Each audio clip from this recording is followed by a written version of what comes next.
आंबे हातवीज म्हटलं की तिथली देवराई, कोकण कडा आणि तिथले घंटानाद करणारे दगड. गेले का कोण? आई शपथ.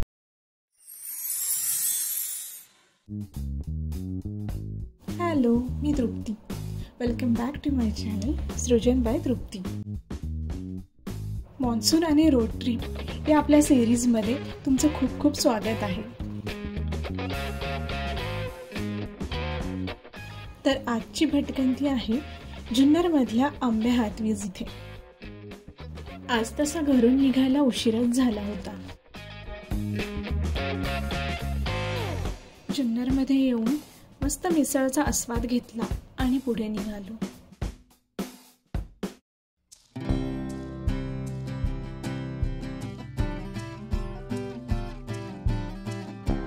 आंबे हातवीजला जाण्यासाठी जुन्नर आपटाळे रोड सुरू झाला की डाव्या साईडला भव्य दिव्य असा शिवनेरी किल्ला दिसतो आणि लगेचच उजव्या साईडला गणेशखिंडापासून ते लेण्याद्रीपर्यंतची पूर्ण डोंगर रांग दिसते.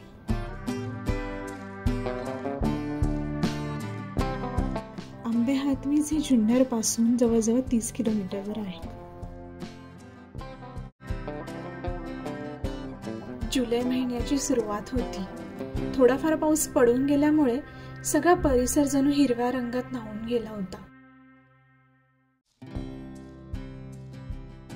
इंगळूण गाव क्रॉस केल्यावर एक छोटा घाट रस्ता सुरू होतो.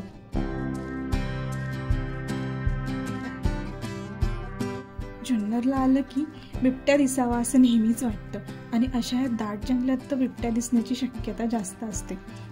तसं मी लहानपणी विहिरीत पडलेला बिबट्या बघितला आहे आणि एकदा तर एक बिबट्या कोंबड्यांच्या खुराड्यात अडकला होता. हा घाट रस्ता खूपच अरुंद आहे आणि सतत पडणाऱ्या पावसामुळे इथला रस्ता बऱ्यापैकी खराब झाला आहे आणि त्यामुळे बऱ्याच ठिकाणी पाणीही साठलेलं आहे.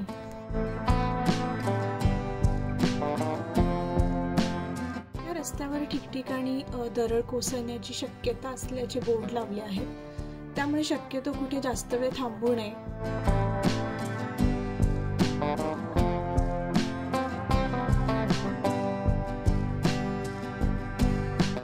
घाटात एक ठिकाणी एक छान व्ह्यू पॉइंट आहे. तिथून इंगळूण गाव आणि समोरची डोंगररांग खूप छान दिसते.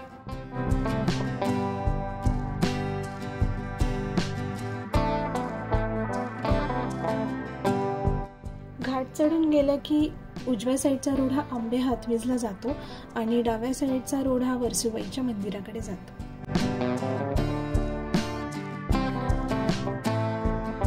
इथून माळीण गाव हे अर्ध्या तासाच्या अंतरावर आहे. माळीण गावात घडलेली दुर्घटना तर सगळ्यांच्या परिचयाची आहेच. गावात भातशेतीच्या कामांनी आता जोर धरला होता. शेवटचा 1 किलोमीटरचा पॅच हा खराब आहे, पण 2 व्हीलर आणि 4 व्हीलर इथे आरामात जाऊ शकतात. ही आहे इथली सुंदर देवराई. इथे एक हपशी पण दिसत आहे. बघूया आपण तिला पाणी येत आहे का. ट्राय करून बघितलं पण पाणी काही येत नाही.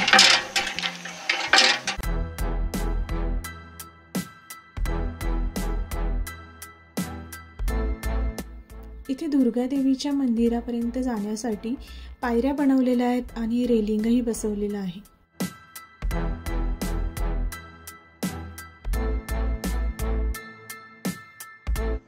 तर देवराई म्हणजे काय? एखाद्या देवाच्या नावाने राखलेलं वन. इथल्या ट्रायबल कम्युनिटीजने दुर्गा देवीच्या नावाने राखलेली ही देवराई आहे.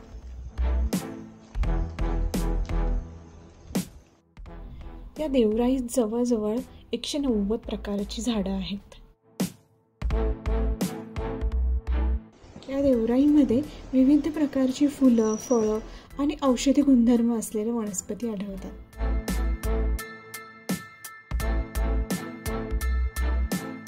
भारतात जवळजवळ 13,720 इतक्या देवराया आहेत आणि त्यातल्या सर्वात जास्त देवराया ह्या महाराष्ट्र, कर्नाटक, तमिळनाडू, अरुणाचल प्रदेश आणि मेघालय इथे आढळतात.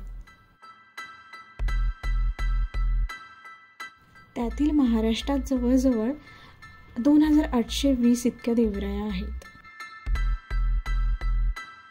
इथे बेल, घाईपत, सप्तपर्णी, शतावरी, ब्राह्मी, करवंद, बहावा, गोकर्ण, भोकर, शिसव, निलगिरी, पांगारा, तेरडा, रानमोगरा, शेवगा, सोनकी, कारवी, जांभूळ आणि हिरडा अशा अनेक प्रकारच्या वनस्पती इथे आहेत.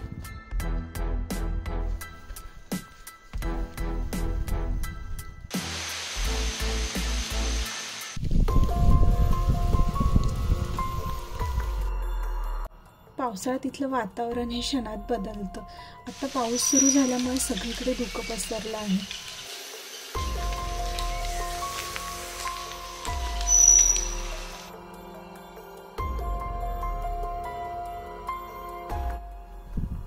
इतकं दाट जंगल आणि त्यात हे जे धुकं पसरलं आहे त्यामुळे इथलं वातावरण अगदी ड्रेनी झालं आहे.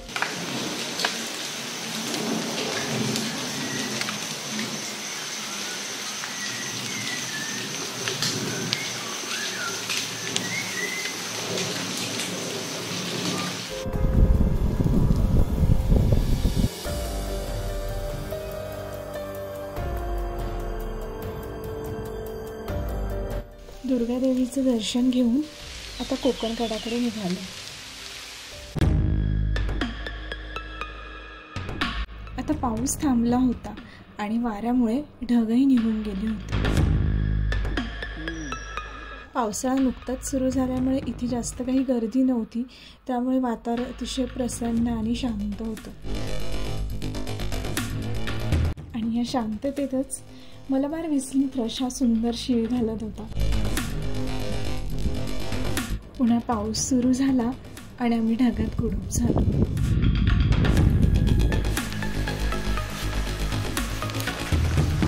इथून कोकणकडा आता खूप जवळ आहे, पण ढग वरती आल्यामुळे इथून काहीच दिसत नाही आता.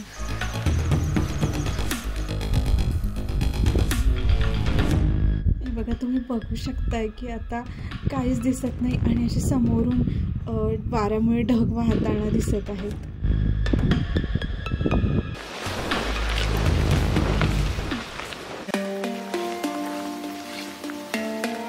फायनली आता कोकणकड्यावर बसवलेलं रेलिंग दिसायला लागलं आहे.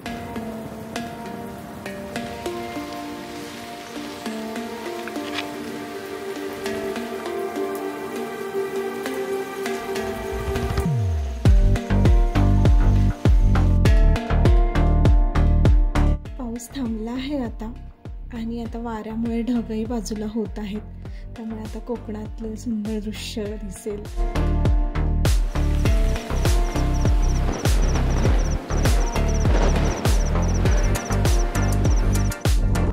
खूप वारा आहे इथे, अगदी कॅमेराही स्टेबल ठेवता येत नाही.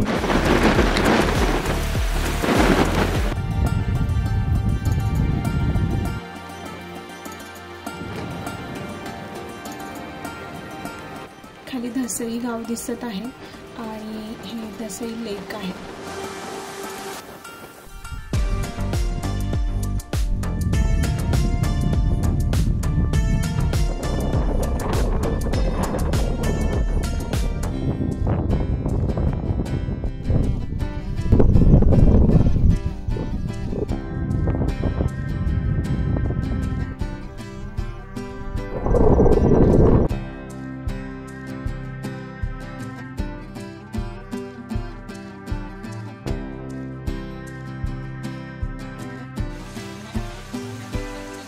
जिथे ढग उतरले आहेत त्या कड्याला नवऱ्या नवरी पिण्याकल म्हणतात आणि इथे मध्ये दरीमध्ये एक पोशीची नाळ आणि माडाची नाळ आहे.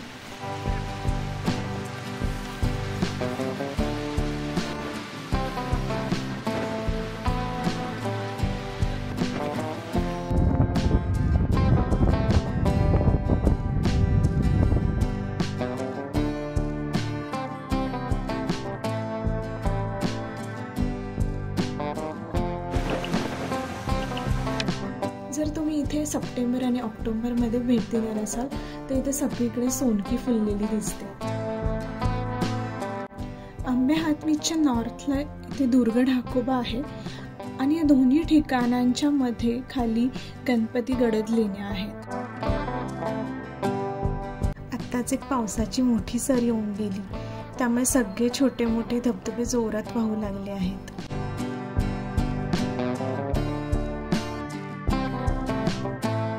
कोकणात भात खाचरं पूर्ण पाण्याने भरली आहेत. काही ठिकाणी भात लावणीही झाली आहे.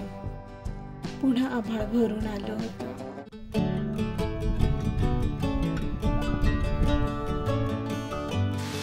सोबत आणलेला खाऊ खाण्यासाठी एका निवांत जागेच्या शोधात आम्ही निघालो. एक झाड आणि त्याच्या खाली काही बेंचेस दिसले.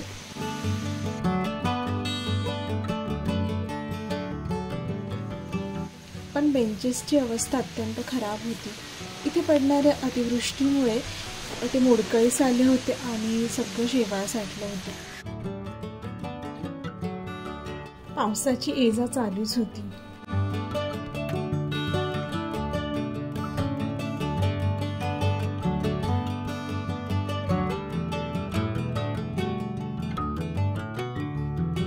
थोड्या वेळाने पाऊस थांबला आणि मग आम्ही सोबत आणलेला वडापावचा डब्बा उघडला.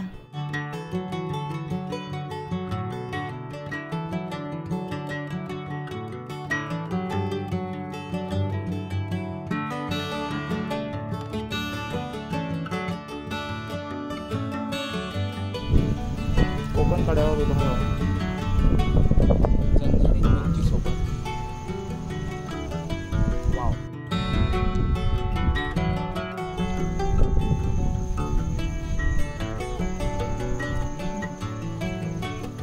झणझणीत वडापाव आणि त्यासोबत मस्त गरम गरम चहा आणि हे वातावरण खूप मज्जा आली.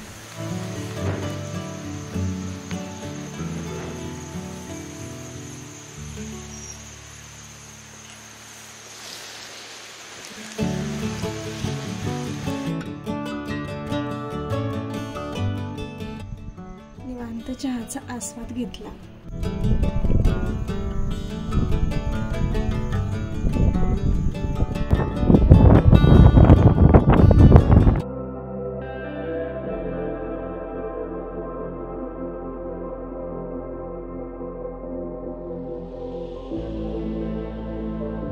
इथे थोडी फोटोग्राफी केली आणि ढगांचा खेळ बघत बसलो.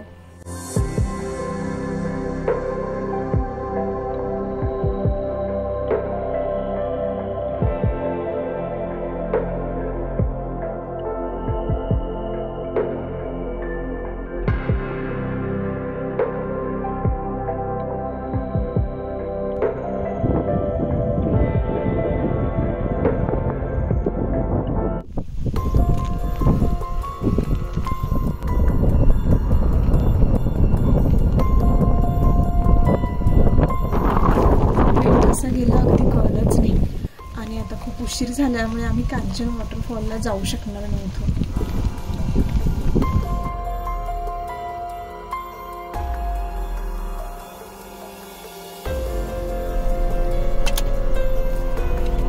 गेले का पुढे? आई शपथ. आणि आंबे हातवीजला येऊन बिबट्याच्या शोधात तर बिबट्या तर दिसला नाही, पण आम्हाला दिसले चक्क 2 कोल्हे. आणि दुर्दैव आमचं, आम्ही व्हिडिओ किंवा शॉट घेईपर्यंत खिडकीतनं इकडे उजव्या बाजूलाच दिसले आणि जस्ट आम्ही निघालो आंबे हातवीजवरनं, धुकं पसरलेलं. एक कोल्हा होता, वाटलं अरे एकच कोल्हा दिसतोय आणि त्यानंतर लगेच दुसरा त्यामागो. आम्ही फोटो किंवा व्हिडिओ घ्यायच्या आत ते धुक्यात हरवून गेले.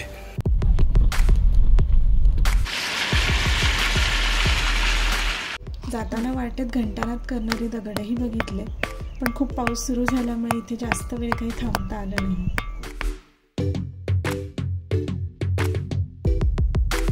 दूरवर तिकडे दुर्ग ढाकोबा दिसत आहे.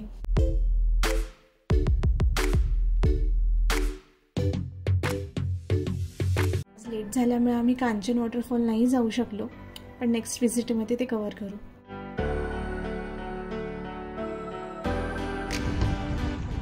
तर आंबे हातविजला आल्यावर काय काय पाहणार आणि काय काय खाणार. आंबे हातविजला पाहण्याची ठिकाणं आहेत इथली देवराई, कोकण कडा, घंटानाद करणारे दगड आणि कांचन वॉटरफॉल.